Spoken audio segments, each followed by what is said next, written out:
আসসালামু আলাইকুম। আমি অ্যাডভোকেট নাজমুল হাসান আপনাদের সাথে আজকে কথা বলবো বিয়ে এবং তালাক। আমাদের যে শরিয়ার নিয়ম অনুযায়ী যে আমরা বিয়ে এবং তালাক সম্পন্ন করি, তো এই ক্ষেত্রে কিছু গুরুত্বপূর্ণ কথা বলবো। যারা আমাদের মুসলিম ভাই বোনেরা আছেন তাদের জন্য খুবই গুরুত্বপূর্ণ। বিশেষ করে বিবাহিত এবং অবিবাহিত উভয়ের জন্য কিন্তু এই তথ্যগুলা খুবই জরুরি। কারণ আমরা এই শরিয়ার বিষয়গুলা না জানার কারণে আমাদের সমাজের যে বিশৃঙ্খলা, বিশেষ করে আমাদের ধর্মীয় নীতিবোধ থেকে যে অসুবিধাগুলো হচ্ছে বা যে সমস্যাগুলো হচ্ছে, সেই সমস্যাগুলো যেন আমরা ত্বরিত সমাধান করতে পারি। এছাড়া আল্লাহর যে আদেশ আমরা যেন সেগুলো মানতে পারি, এই বিষয়ে কথা। তো মূলত আমাদের যে শরিয়ার বিষয়, বিয়েটা কিন্তু আমাদের যে শরিয়ার নিয়ম, সেই নিয়মে কিন্তু একেবারে সহজ করা হয়েছে। আমাদের যে রাসূলের যে নির্দেশনা, সেই নির্দেশনা অনুযায়ী বিয়ে সম্পন্ন হওয়ার ক্ষেত্রে দুইজন প্রাপ্তবয়স্ক সাক্ষীর দরকার, আর হচ্ছে একটা প্রস্তাবনা দরকার। অর্থাৎ কন্যাকে প্রস্তাবনা দেওয়া হবে, তিনি তিন কবুল বলে তার স্বামীকে গ্রহণ করবেন এবং সেটা দুইজন সাক্ষী শুনবেন, তারা সাক্ষী থাকবেন। এ হচ্ছে টোটাল বিয়ের প্রসেস।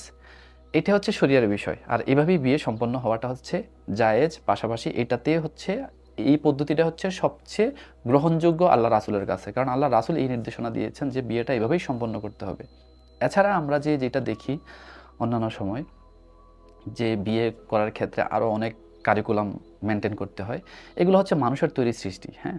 আমরা যে বলি যে বিয়ের রেজিস্টার বা বিয়ের রেজিস্ট্রেশন অথবা বিয়ের যে কাবিননামা, এগুলো হচ্ছে আমাদের সমাজ ব্যবস্থায় তৈরি করা আমাদেরই সিস্টেম, যেন আমরা এই সমাজে যখন নানা ধরনের এই বিয়ে নিয়ে যখন আপত্তি উঠবে বা বিয়ে নিয়ে যখন কোনো ধরনের ডিসপুট আমরা সৃষ্টি হবে, তখন যেন আমরা এগুলা এই আমাদের সৃষ্ট করা আইন দিয়ে যেন আমরা এটাকে নিবারণ করতে পারি বা এটাকে সমাধান করতে পারি।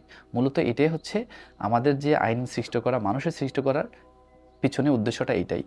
তো তারপর আমি বলবো, আমাদের রাসূল যে নির্দেশনা দিয়েছেন বিয়ে করার ক্ষেত্রে, বিয়ের একে অপরের সাথে সম্পর্ক তৈরি করার ক্ষেত্রে, তো আমরা চেষ্টা করব আমাদের যে রাসূলের নির্দেশনা আছে সেটাই পালন করার।